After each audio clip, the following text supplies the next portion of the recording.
हरि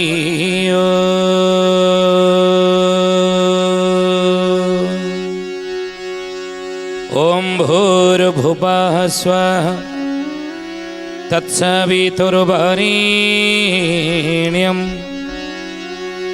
भर्गो देवस्य धीमहि धियो यो नः प्रचोदयात्।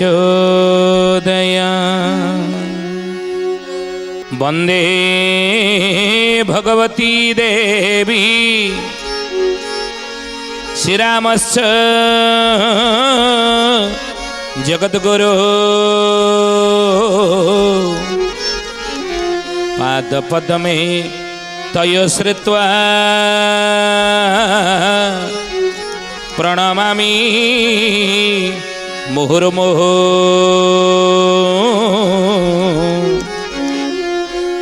प्रणमामि मुहुर्मुहुः। बोली महापुरुष अच्युतानंद जी की शुद्धि जानी ज्ञानी गुणी मंडली आज अध्यायर आलोचना को आपण मानक स्वागत जनाऊँ। आज मालिका वचन आलोचन में आलोचना करने जाऊँगी महापुरुष जशवंत दासंकर बराह कल्प जहाँ बराह ऋषि धनंजय कले अर्जुन को कही समय घटनावलीर चित्र को प्रतिपादित कर वर्तमान जो परिस्थिति उपजुची ये परिस्थिति एभली उपजीव बोली 600 वर्ष तले ये कथा मध्य पंचशका माने जानी थे एवं ता पूर्व मध्य बराह कल्परे बराह ऋषि कथा कही जग जशवंत कहले कौन ना जगतर चिंतामणि प्रभु जगन्नाथ मेल छ विनाश लगे कल्की रूपे जात। जे जगतर चिंतामणि स्वयं जगन्नाथ महाप्रभु मेछ विनाश करने कल्की रूप से जात हेबे कौटे ना जितेबले महापुरुष कहते कौटी ना यह मन रखी थिबु रे उद्धव तो आगे कहूची सत्य दारु मूर्ति नीलाचले रही मानव स्वरूपे कृत्य कले इस समय परिवर्तन समय दारु मूर्ति नीलाचल रही कि मानव स्वरूप मु कलिकी लीला करुथि कलिकी रूपे जात होती ताहा वर्तमान चली क्षिप्र गति कलिकी लीला आम साधारण लोक बुझीपर ना ये घटना को। तो से गरुड़ गीतार अच्युतानंद महापुरुष कौन कहले गरुड़ गीता मालिकार नाम है गरुड़ गीता आउ कहा गरुड़ को कहउछन किए ना भगवान कहउचंदी कौन कहले बास्तरी गंडा जुग गले वीर ब्रह्मा को भड़ी जाना सही परी सत बरस बीतिले ब्रह्मार विनाश पूर्ण ब्रह्मार विनाश पूर्ण हे सुजने ब्रह्मार विनाश पूर्ण ब्रह्मार विनाश पूर्ण हे सुजने ब्रह्मार विनाश पूर्ण। मालिकार नाम है गरुड़ गीता। गरुड़ को भगवान कहते हे गरुड़ बास्तरी गंडा जुग भोग गले ब्रह्मार घड़िए जान जो बास्तरी गंडा जुग भोग हेब सत्य त्रेतया द्वापर कली सत्य जुगर आयुष 17,28,000 वर्ष त्रेतया जुगर आयुष 12,96,000 वर्ष द्वापर जुगर आयुष 8,64,000 वर्ष कली जुगर आयुष 4,32,000 वर्ष यही ये गंडाए जुग जो भोग हो 72 ये 4टा जुग को मिसले गंडाए जुग गंडाए कहते 4टा तेणु ये 72 गंडा जुग ध्यान देवे हे ज्ञानी गुणी मंडली शुद्धि जानी ये 72 गंडा जुग जो भोग हो हम कौन ना ब्रह्मार घड़िए जान घड़िए कले घंटाए ब्रह्मा को मात्र घंटाए हुए ब्रह्म लोक विश्वास करंतु बा न करंतु ग्रहण करंतु बा न करंतु ये कथा को किंतु महापुरुष मालिकार लिखिं ये कथा शास्त्र रही पुराण रही कथा कारण ब्रह्मा को घड़िए हुए जदि घड़िए ब्रह्मा गोटे दिन केतबले हम से गंडा जुग पृथ्वी भोग हो चिंता करते ये मर्तिया मंडल केते गंडा जुग जे भोग हो ब्रह्मा को जो गोटे दिन हो महापुरुष से कहले 72 गंडा जुग गले वीर ब्रह्मा को घड़िए जाना ब्रह्मा को घड़िए हम ଆଉ ସେହିପରି 7 ବରଷ ବିତିଲେ ବ୍ରହ୍ମାର ବିନାଶ ପୁଣ। ଏଭଳି ଯେତେବେଳେ 100 ବର୍ଷ ବ୍ରହ୍ମାଙ୍କୁ ହେଇଯାଏ ସେତେବେଳେ ଗୋଟିଏ ବ୍ରହ୍ମାଙ୍କର ମରଣ ହୁଏ, ବିନାଶ ହୁଏ। ବିନାଶ କଲେ ମୃତ୍ୟୁ ହୁଏ, ମରଣ ହୁଏ। ବ୍ରହ୍ମାଙ୍କର ଆୟୁଷ ହେଲା 100 ବର୍ଷ ତାଙ୍କର ବ୍ରହ୍ମଲୋକ ହିସାବରେ। କାରଣ ବ୍ରହ୍ମାଙ୍କୁ ଯେତେବେଳେ 50 ବର୍ଷ ହେଇଯାଏ ସେତେବେଳେ ଗୋଟେ ବ୍ରହ୍ମାଙ୍କର କଳ୍ପ ପୂର୍ଣ୍ଣ ହୁଏ। ପାଞ୍ଜି ଆପଣ ଦେଖିବେ ଶାସ୍ତ୍ରରେ କଥା ଲେଖା ଅଛି, ଭାଗବତରେ ମଧ୍ୟ ଏ କଥା ଲେଖାଯାଇଛି। ଅଚ୍ୟୁତାନନ୍ଦ ମହାପୁରୁଷ ତାକୁ ନିତ୍ୟ ରାସରେ ମଧ୍ୟ ବର୍ଣ୍ଣନା କରିଛନ୍ତି, ନିତ୍ୟ ରାସରେ କଥା କହିଛନ୍ତି। ତେଣୁ ମହାପୁରୁଷ କହୁଛନ୍ତି, କହିଲେ ବାବୁରେ ବ୍ରହ୍ମାଙ୍କର ଯେତେବେଳେ 50 ବର୍ଷ ହୁଏ ବ୍ରହ୍ମାଙ୍କର ଗୋଟିଏ କଳ୍ପ ତାକୁ ପଦ୍ମକଳ୍ପ କହନ୍ତି। ବ୍ରହ୍ମାଙ୍କୁ ଯେତେବେଳେ ଆଉ 50 ବର୍ଷ ହେଇଯାଏ ବ୍ରହ୍ମାଙ୍କର ଦ୍ୱିତୀୟ କଳ୍ପ ତାକୁ ଶ୍ଵେତବରାହ କଳ୍ପ କହନ୍ତି। ବର୍ତ୍ତମାନ ବ୍ରହ୍ମାଙ୍କର କୋଉ କଳ୍ପଟା ଚାଲିଛି, ଆଦ୍ୟ ନା ପ୍ରାନ୍ତ? ଆଦ୍ୟ କଲେ ଆରମ୍ଭ, ପ୍ରାନ୍ତ କଲେ ଶେଷ। ଆରମ୍ଭଟା ହେଉଛି ପଦ୍ମକଳ୍ପ, ପ୍ରାନ୍ତ କଲେ ଶେଷଟା ହେଉଛି ଶ୍ଵେତବରାହ କଳ୍ପ। ବ୍ରହ୍ମାଙ୍କର ବର୍ତ୍ତମାନ ଶେଷ 50 ବର୍ଷ ଭୋଗ ଚାଲିଛି, ଯାହାର ନାମ ହେଉଛି ଶ୍ଵେତବରାହ କଳ୍ପେ, ଶ୍ଵେତବରାହ କଳ୍ପ। ଆଉ ବ୍ରହ୍ମାଙ୍କର ଏ 100 ବର୍ଷ ଭିତରେ 14 ମନୁ ଭୋଗ ହେଇଯାଏ, ମନ୍ୱନ୍ତର। ଧ୍ୟାନ ଦେବେ କଥା ପରେ ଅଚ୍ୟୁତାନନ୍ଦ ରଖିଛନ୍ତି ରାସରେ ଏ କଥା ମାଳିକାରେ। କହିଲେ ବ୍ରହ୍ମାଙ୍କର ଅର୍ଥାତ୍ 100 ବର୍ଷରେ 14 ମନୁ ଭୋଗ ହେଇଯିବ। ବର୍ତ୍ତମାନ ଯେଉଁ ମନୁ ଚାଲିଛି ତାକୁ କହନ୍ତି ବୈବସତ୍ତ ମନୁ। ବ୍ରହ୍ମାଙ୍କର ଭୋଗ ଚାଲିଛି ବୈବସତ୍ତ ମନୁ, ମନୁଙ୍କର ଭୋଗ ଚାଲିଛି। ଯାହାଙ୍କର ବଂଶଧର ଆମେ ମାନବ, ତ ସେଇ ମନୁ 14 ମନୁରୁ ବର୍ତ୍ତମାନ ବୈବସତ୍ତ ମନୁ ଭୋଗ ଚାଲିଛି। ତେଣୁ ଅଚ୍ୟୁତାନନ୍ଦ ଗରୁଡ଼ ଗୀତାରେ କହିଲେ, ଏହିପରି 7 ବ୍ରହ୍ମାନାଶ ଗଲେ ବିଷ୍ଣୁ ପ୍ରଳୟ ହୋଇ, ସେହି ପ୍ରଳୟରେ ବଟ ସହିତରେ ପୁଣ୍ୟ ନୀଳାଚଳ ଥାଇ। ପୁଣ୍ୟ ନୀଳାଚଳ ଥାଇ ହେ ସୁଜନେ, ପୁଣ୍ୟ ନୀଳାଚଳ ଥାଇ, ପୁଣ୍ୟ ନୀଳାଚଳ ଥାଇ ହେ ସୁଜନେ, ପୁଣ୍ୟ ନୀଳାଚଳ ଥାଇ। ସେହିପରି 7 ବର୍ଷ ବିତିଲେ ବିଷ୍ଣୁ ପ୍ରଳୟ ହୋଇ। ଧ୍ୟାନ ଦେବେ କଥା ଉପରେ, ଛୋଟିଆ କଥା ଏ ନୁହଁ ବୋଲି ମହାପୁରୁଷ ଅଚ୍ୟୁତାନନ୍ଦ ଯେ କି କହିଲେ ସେହିପରି 7 ବ୍ରହ୍ମା ନାଶ ଗଲେ। ଏହିପରି 7ଟା ବ୍ରହ୍ମା, 100ଟା ବ୍ରହ୍ମା ଯେତେବେଳେ ନାଶ ଯିବେ ସେତେବେଳେ ବିଷ୍ଣୁ ପ୍ରଳୟ ହୁଏ। ବିଷ୍ଣୁ ପ୍ରଳୟ ଅଛି, ବିଷ୍ଣୁ ପ୍ରଳୟ ପରେ ଶିବ ପ୍ରଳୟ ଅଛି, ଶିବ ପ୍ରଳୟ ପରେ ଦୈବୀ ପ୍ରଳୟ ଅଛି। ମାଳିକାରେ ମହାପୁରୁଷ ଲେଖିଛନ୍ତି, ରାସରେ ୟାକୁ ବର୍ଣ୍ଣନା କରିଛନ୍ତି ଅଚ୍ୟୁତାନନ୍ଦ। ଦୈବୀ ପ୍ରଳୟ ଅଛି, ଦୈବୀ ପ୍ରଳୟ ପରେ ନିତ୍ୟ ପ୍ରଳୟ ଅଛି, ନିତ୍ୟ ପ୍ରଳୟ ପରେ ନିରଞ୍ଜନ ପ୍ରଳୟ ଅଛି। ଏ କେତେ ପ୍ରଳୟ ଆମେ କହୁଛେ, ଏଇ ପ୍ରଳୟ ହେଇଯିବ, ପୃଥିବୀ ଧ୍ୱଂସ ହେଇଯିବ। ଏ ପ୍ରଳୟ ଏମିତି 4ଟି ଯୁଗ ଭୋଗ ଗଲେ, ସତ୍ୟ ତ୍ରେତୟା ଦ୍ୱାପର ପରେ ଏଭଳି 4ଟା ଯୁଗ ଭୋଗ ଗଲେ ପ୍ରଳୟ ହୁଏ ନାହିଁ, ମହାପ୍ରଳୟ ହୁଏ ନାହିଁ। କାରଣ ଖଣ୍ଡ ଯେ କି ମହାପୁରୁଷ କହୁଛନ୍ତି ବିଷ୍ଣୁ ପ୍ରଳୟ, ବିଷ୍ଣୁ ପ୍ରଳୟ ପରେ ଶିବ ପ୍ରଳୟ, ଶିବ ପ୍ରଳୟ ପରେ କ'ଣ ନା ବ୍ରହ୍ମ ପ୍ରଳୟ, ତାପରେ ଦୈବୀ ପ୍ରଳୟ, ଦୈବୀ ପ୍ରଳୟ ପରେ ନିତ୍ୟ ପ୍ରଳୟ, ନିତ୍ୟ ପ୍ରଳୟ ମହାନିତ୍ୟ ପ୍ରଳୟ, ତାପରେ ନିରଞ୍ଜନ ପ୍ରଳୟ। ନିରଞ୍ଜନ ଠାରେ ଲୀନ ହେଇଯିବେ ଯିବ ଯାଇକି। ତେଣୁ ହେ ଜ୍ଞାନୀ ଗୁଣୀ ମଣ୍ଡଳୀ ଶୁଦ୍ଧି ଜାନି ମହାପ୍ରଳୟ ନୁହଁ, କିନ୍ତୁ ଏ ମହାପୁରୁଷ କହିଲେ ସେହିପରି 7 ବର୍ଷ ବିତିଲେ ବିଷ୍ଣୁ ପ୍ରଳୟ ହୋଇ।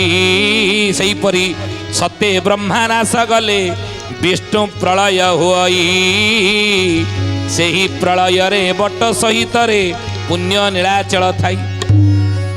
ଏହିପରି 100ଟା ବ୍ରହ୍ମା ଯେତେବେଳେ ମରିବେ, 100ଟା ବ୍ରହ୍ମା ଯେତେବେଳେ ନାଶ ଯିବେ, ଅଚ୍ୟୁତାନନ୍ଦ ମହାପୁରୁଷ ଗରୁଡ଼ ଗୀତାରେ କହୁଛନ୍ତି ସେତେବେଳେ ବିଷ୍ଣୁ ପ୍ରଳୟ ହବ। ଆଉ ବିଷ୍ଣୁ ପ୍ରଳୟ ଯେତେବେଳେ ହୁଏ, ସେ ବିଷ୍ଣୁ ପ୍ରଳୟରେ ଇଏ ଶଶାଗରା ମହି ପ୍ରଳୟ ଜଳରେ ବୁଡ଼ିଯାଏ। ପ୍ରଳୟ ଜଳରେ ବୁଡ଼ିଗଲେ ସୁଦ୍ଧା ଗୋଟିଏ ଭୂମି ବୁଡ଼େ ନାହିଁ, ଗୋଟିଏ ସ୍ଥାନ ବୁଡ଼େ ନାହିଁ ବୋଲି ଅଚ୍ୟୁତାନନ୍ଦ ମାଳିକାରେ ଲେଖିଲେ। କ'ଣ ନା ଏହି ପ୍ରଳୟରେ ବଟ ସହିତରେ ପୁଣ୍ୟ ନୀଳାଚଳ ଥାଇ। ମାଳିକା ପ୍ରମାଣ ଦେଲେ ଗରୁଡ଼ ଗୀତା, କହିଲେ ବଟ କଳ୍ପ ବଟ ସହିତରେ ପୁଣ୍ୟ ନୀଳାଚଳ କ୍ଷେତ୍ରଟି ଇଏ ବୁଡ଼େ ନାହିଁ, ଇଏ ରହିଥିବ। ବରାହ ଅବତାରରେ ଯେତେବେଳେ ହିରଣାକ୍ଷ ପୃଥିବୀ को हरण करी रसातलगामी कर रसातल नहीं रखीला चारिपट विष्ठा पकई देइथिला या भीतर को तो कहीं आसीपारे ना पृथ्वी को आनिले देखिया किमिति ब्रह्मा सृष्टि सर्जना करेंगे संसार किमिति रचना करेंगे देखिया जीव जगत किमिति सृष्टि करेंगे ई कथा चिंता करी जो हिरणाक्ष नहीं पृथ्वी रसातलगामी कर प्रभु कौन कले से समय बराह अवतार धारण कले बसती दशने धरणी तब लगना शशिनी कलंग कलेब निमग्ना केशव ध्रुत शुकर रूप जय जगदीश हरि शुकर अवतार रे हिरणाक्ष को विनाश करी ता कबल पृथ्वी माँ को उद्धार कले दांत अग्र पृथ्वी को आप देखिए फोटो रे भगवान जो 10 अवतार चित्र बराह अवतार रे दांत अग्र पृथ्वी को धारण करी प्रभु रही तेणु पृथ्वी को दंत अग्र धारण करी प्रभु जो रसातल ऊपर को उठिले पृथ्वी माँ का मन रे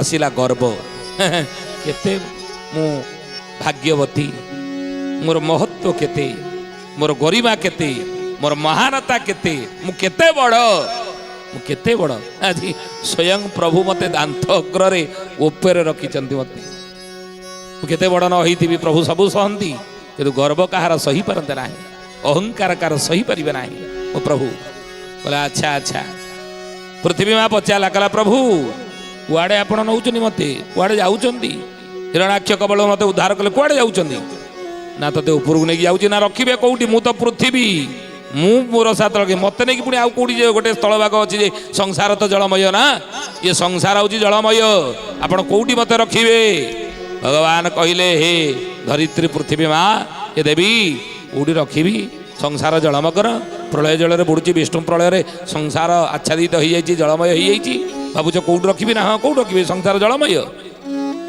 ना सही प्रलय रे बट सहित रे पुण्य नीलाचल थाई पर प्रलय रे विष्णु प्रलय रे सब बुड़ीगले सुधा ये मोर कल्पबट मो नीलाचल क्षेत्र बुड़ीना ये दूर देखुच से अच्छी देखंतु ये क्षेत्र केते महानता अच्युतानंद महापुरुष मालिकार से कथा कही कहले बाबूरे ये क्षेत्र महानता हूँ या पुणी गरुड़ गीतार कौन कहले कहले श्रीनील कंदरे विजे करियाछ बौद्ध रूप बहिछ बौद्ध रूप बहिछ महाप्रभु बौद्ध रूप बहिछ भकत निमन्ते तुम्भर ए सबु धियान प्रभु श्रीवाछ सोना सुजने गुणी बेल काल आसी लाणी हे सुण सुजने गुणी 10 अवतार भितरे जयदेव नवम अवतार बुद्ध अवतार कहले ना बुद्ध को नवम अवतार बोली प्रमाणित देले तेणु से बौद्ध अवतार रूप बौद्ध रूप बही अच्युतानंद महापुरुष गरुड़ गीतार कहले मालिकार नाम गरुड़ गीता गरुड़ कौन प्रभु आउ एमंत से स्थान नाम नीलगिरी गोलक वैकुंठ से ही गोलक वैकुंठ से ही हे सुजने गोलक वैकुंठ से ही उपत गंगा जे त्रिवेणी जमुना बहु अछंती टियाही सोना सुजने गुणी बेल काल आसी लाणी हे सुण सुजने गुणी बोलिए महापुरुष अच्युतानंद जी की महापुरुषंकर मालिका नाम है गरुड़ गीता ये गरुड़ गीतार कहले एमंत से स्थान नाम नीलगिरी गोलक वैकुंठ से गोलक वैकुंठ सहित ए क्षेत्र को से तुलना कर महापुरुष अच्युत जो गोलक वृंदावन गोलक वैकुंठ रे प्रभु रही से गोलक वैकुंठ ये मर्त्य मंडल रे कलिजुगर ता हउची नीलाचल क्षेत्र बा श्री क्षेत्र बा श्री पुरुषोत्तम क्षेत्र तो से कहले गुपत गंगा जे त्रिवेणी जमुना बहु अच्छी गुपत गंगा त्रिवेणी जमुना ईठार ही प्रवाहित होउची तो से महापुरुष ये क्षेत्र महात्म्य कही सर्वेशा चैव क्षेत्राणां राजा श्री पुरुषोत्तम सर्वेशामपि देवानां राजास्त्री पुरुषोत्तम। ये पुरुषोत्तम क्षेत्र सर्वेशां चैव देवानां सबु देवता मानक ऊपर स्वयं जगतर नाथ जगन्नाथ ये पुरुष उपरे पुरुष पुरुषोत्तम आउ सर्वेशां चैव क्षेत्राणां राजास्त्री पुरुषोत्तम। ये पुरुषोत्तम क्षेत्र राजा की ना स्वयं जगन्नाथ महाप्रभु जांग ठारू से सबु अवतार उत्पत्ति अन्य कहा ठारू नुह। अच्युतानंद से कथा कहले मच्छक छपव राह नरसिंह बामन परशुराम बामन परशुराम हे सुजने बामन परशुराम श्रीराम हरि जे बुद्ध कल्की राम अटे जे सारवासाम शुण सुजने गुणी बेल काल आसी लाड़ी हे शुण सुजने गुणी। कौन कहले मत्स्य कच्छप बरा नरसिंह जेते सब अवतार मान सबू यही क्षेत्र उत्पत्ति यही क्षेत्र सृष्टि जगतर नाथ जगन्नाथ सृष्टि ये क्षेत्र महात्म्य भली सप्त मुक्ति क्षेत्र रही ना जले स्थले आम आलोचना करूले जले स्थले चा अंतरिक्षे एठारे जलरे स्थल भागरे अंतरिक्षरे जो स्थान आप देखिए खाली मुक्ति मुक्ति मुक्ति संसार रे जो रही सप्त मुक्ति क्षेत्र कण कण अयोध्या मथुरा माया काशी कांची अवंतिका पुरी द्वारावती शैव सप्तैते मोक्षदायिका। सातटी क्षेत्र आपण को मुक्ति दब आमको मुक्ति दे पारे शास्त्र प्रमाण करचंती। कौन कौन से सातटी क्षेत्र किए कि ना अयोध्या ये हूँ मुक्ति क्षेत्र से आप जीवे दर्शन करेंगे प्रभु को से क्षेत्र में पाद पकईबे शास्त्र प्रमाण करचंती पुराण प्रमाण देइचंती। हाँ से क्षेत्र निवास कले से क्षेत्र बसवास कले आप मुक्ति क्षेत्र मुक्ति पाइबे। मथुरा मथुरा जो प्रभु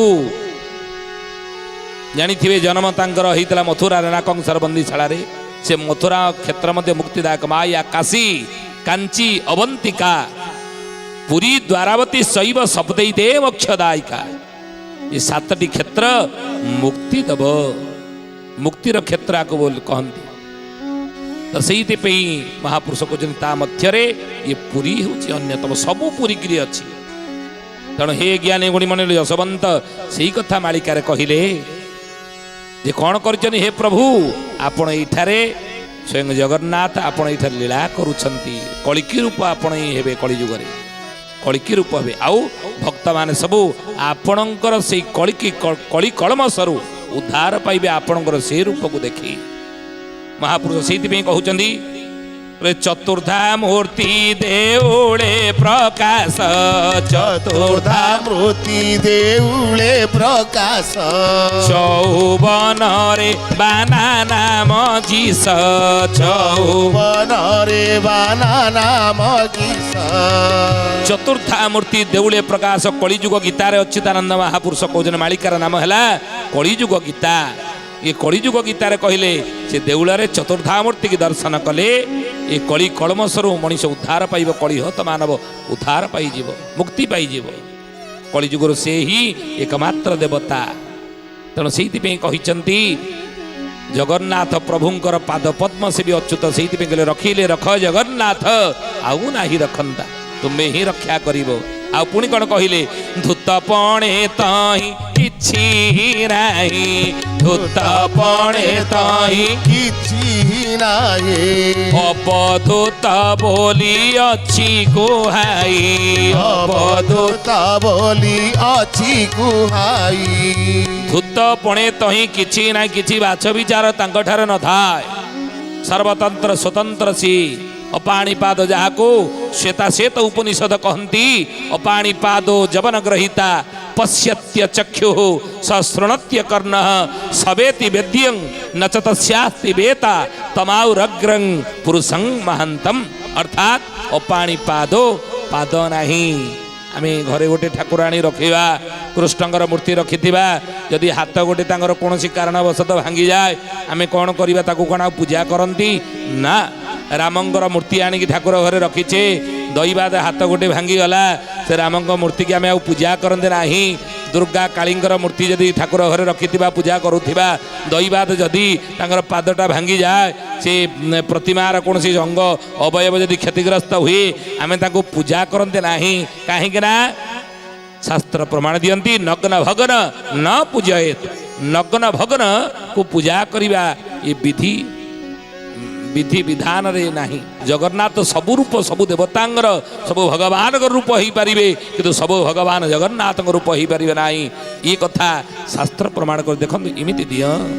ତେଣୁ ଅଚ୍ୟୁତାନନ୍ଦ ମହାପୁରୁଷ ସେଇଥିପାଇଁ କହିଲେ ଉତ୍ପତ୍ତି ପ୍ରଳୟ ଆପର ସ୍ଥିତି। ଉତ୍ପତ୍ତି ପ୍ରଳୟ ଆବର ସିଦ୍ଧି। ଏହି ଅବଧୂତ ସକଳ ମୂର୍ତ୍ତି। ଏହି ଅବଧୂତ ସକଳ ମୂର୍ତ୍ତି। ଆଙ୍କରି ଠାରୁ ସବୁ ମୂର୍ତ୍ତି ଇଏ ହେଇପାରିବେ। ରାମ ମୂର୍ତ୍ତି ଇଏ ରାମ ରୂପ ହେଇପାରିବେ, କୃଷ୍ଣ ରୂପ ହେଇପାରିବେ, ଗଣେଶ ରୂପ ହେଇପାରିବେ, ଇଏ ସବୁ ରୂପ ହେଇପାରିବେ, କିନ୍ତୁ ସବୁ ଦେବତା ଆଙ୍କ ରୂପ ହେଇପାରିବେ ନାହିଁ। ତ ସେଇଥିପାଇଁ ଅଚ୍ୟୁତାନନ୍ଦ ମାଳିକାର ନାମ କଳିଯୁଗ ଗୀତା। ଏଇଥିରେ କହୁଛନ୍ତି ତ ଏଥିରେ ଆତ୍ମାକୁ ଦେଖିବୁ ସମ। ଏଥିରେ ଆତ୍ମାକୁ ଦେଖିବୁ ସମ। ସେହିଟି ଜାଣିବୁ ଅଟେ ପରମ। ସେହିଟି ଜାଣିବୁ ଅଟେ ପରମ। ତେଣୁ ସେଇଥିପାଇଁ ଅଚ୍ୟୁତାନନ୍ଦ ମହାପୁରୁଷ ପଞ୍ଚସଖା ମାନେ ଶେଷ ନିର୍ଯାସ ଦେଇଛନ୍ତି। କଳିକଳ୍ପର ଉଦ୍ଧାର ପାଇବାକୁ ହେଲେ ସେଇ ଜଗନ୍ନାଥ ମହାପ୍ରଭୁଙ୍କୁ ଆଶ୍ରିତ, ତାଙ୍କୁ ଆଶ୍ରା କର। ତେଣୁ ହେ ଜ୍ଞାନୀ ଗୁଣୀ ମଣ୍ଡଳୀ ଶ୍ରୁତି ଜାନି, ଆଜି ତ ସମୟ ହେଇଛି, ଆସନ୍ତା ଅଧ୍ୟାୟରେ ଏ ବିଷୟ ଆମେ ଆଲୋଚନା କରିବା। ତ ଆସନ୍ତୁ ଆଜି ପାଇଁ ବାଣୀକି ବିରାମ ଦେବା ଶ୍ରୀ ପ୍ରଭୁଙ୍କର ନାମ ନେଇ। ରାଧେ ରାଧେ ଜପା କରୋ, କୃଷ୍ଣ ନାମ ରସ ପିୟା କରୋ। ରାଧେ ରାଧେ ଜପା କରୋ, କୃଷ୍ଣ ନାମ ରସ ପିୟା କରୋ। ରାଧେ ରାଧେ ରାଧେ ରାଧେ ରାଧେ ରାଧେ ରାଧେ ରାଧେ ରାଧେ ରାଧେ ରାଧେ ରାଧେ ରାଧେ ରାଧେ ରାଧେ ରାଧେ ରାଧେ ରାଧେ ଜପା କରୋ, କୃଷ୍ଣ ନାମ ରସ ପିୟା କରୋ। ରାଧେ ରାଧେ ଜପା କରୋ, କୃଷ୍ଣ ନାମ ରସ ପିୟା କରୋ। ସୁଧି ଜାନି ଆସନ୍ତୁ ଏଇଠି ବାଣୀକି ବିରାମ ଦେବା, ପୁଣି ଆସନ୍ତା ଅଧ୍ୟାୟରେ ଭେଟ ହେବା। ରହୁଛୁ। ହରି ଓମ୍ ଶାନ୍ତି ଶାନ୍ତି ଶାନ୍ତି। ସର୍ବାରିଷ୍ଟ ସୁଶାନ୍ତିରେ ଭବତୁ। ପ୍ରାର୍ଥନା ଆମ ଆନନ୍ଦର ଉତ୍ସ।